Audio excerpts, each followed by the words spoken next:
Blessings, friends. Welcome to Cogitations.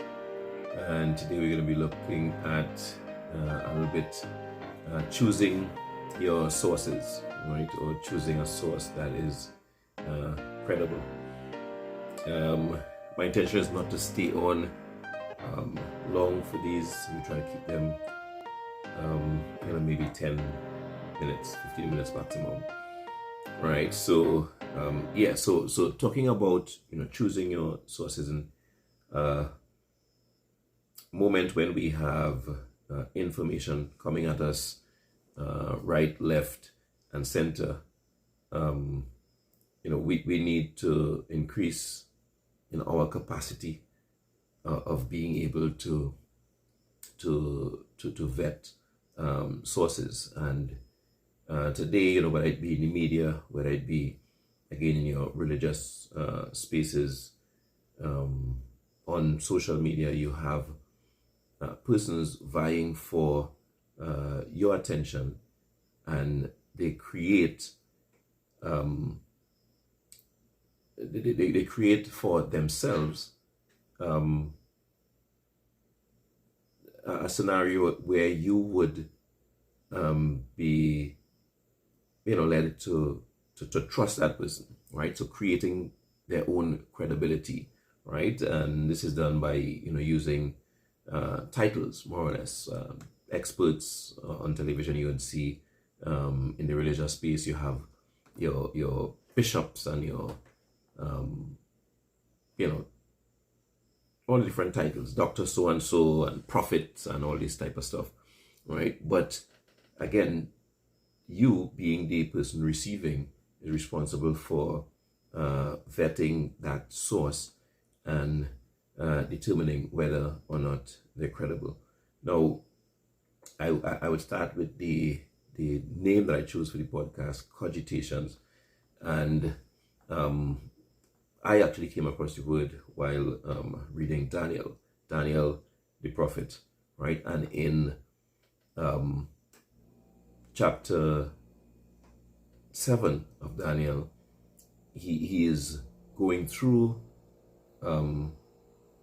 Jeremiah. Daniel is actually reading the book of Jeremiah. He's studying and going through some of the dreams and visions that he had, and he is thinking about it. Now, when we look at the word cogitations, it's very interesting, and we can look at it.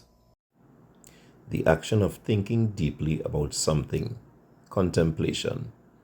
Similar words like thought, thinking, consideration, etc.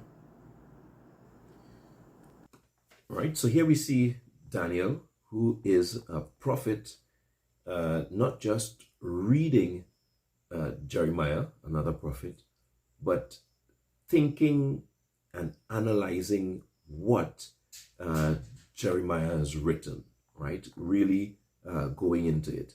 And well, if you know me, I always give these modern day prophets a hard time, and it's often critical, and this is one of the things why.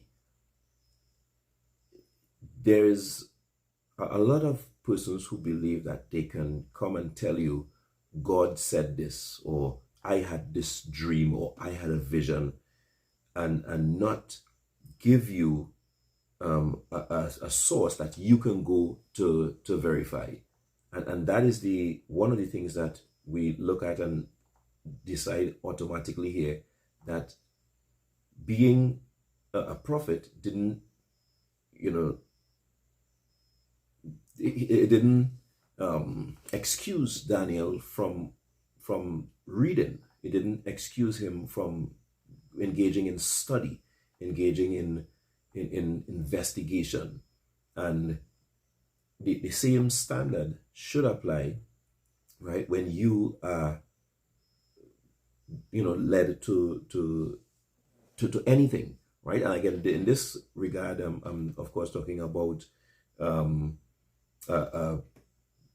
biblical topic, but in the realm of news, right, we often find the same thing applying when somebody would use their title. In the last 3 years, we know that a lot of persons who were saying Dr. So and so. So, and when they use that term, or expert of, whatever field it is, right? Immunization or otherwise, right? That topic is still controversial.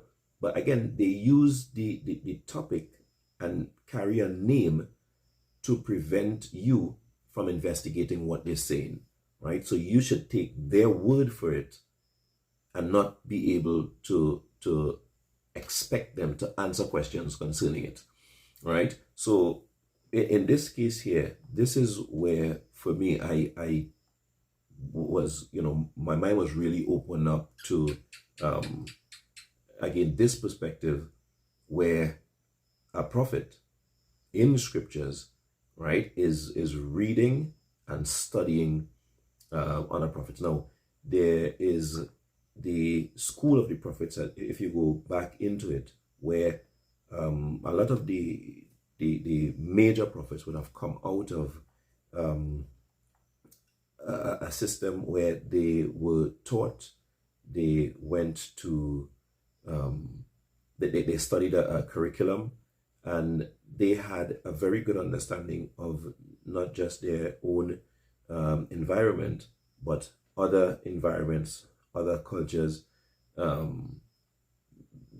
subjects related to, well, one of them was divine history, right? And again, if you check out most of the people who call themselves prophets today, their grasp of not just ancient history, but some relatively recent history is extremely weak.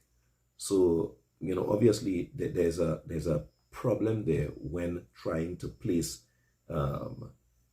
events, right, or trying to say that this event fits here or there, right, in terms of that. So yeah, so this should be an encouragement to us to think, deeply, to critically analyze and to assess, the information that we have coming to us.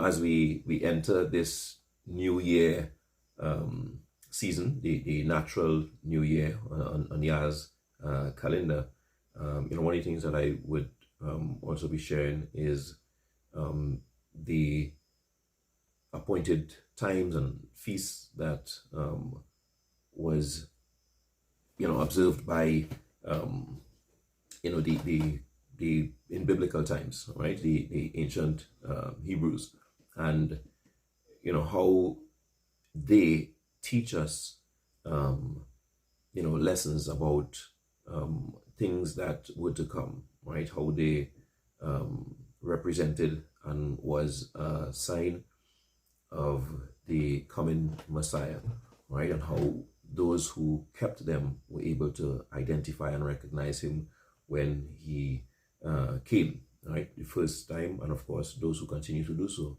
will be able to recognize and identify his second coming as well. So that is something to look about, as the calendar itself, the natural calendar will take probably a video on its own, but again, very interesting, and I hope to share that in due course.